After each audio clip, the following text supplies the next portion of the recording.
करते हैं स्क्रीन के हजरत सैयद वजीर पाटा साहब, आपके यहाँ आसाना की आवाज़ से आपके यहाँ से पहले जोर का नारा लगाएं और इस्तकबाल कीजिएगा। नारे तकबीर, नारे तकबीर, नारे तकबीर।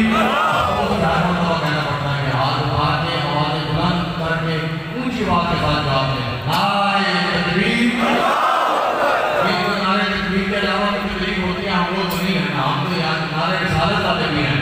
नारे तकबीर, नारे रिसालत, नारे रिसालत। वज़ीर भाई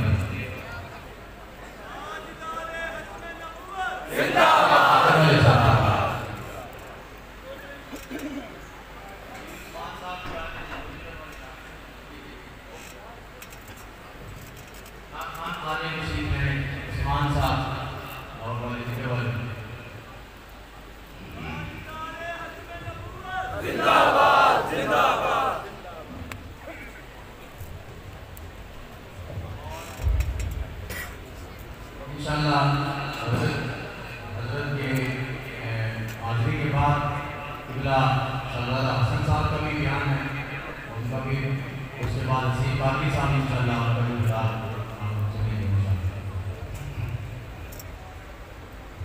बिस्मिल्लाहिर्रहमानिर्रहीम।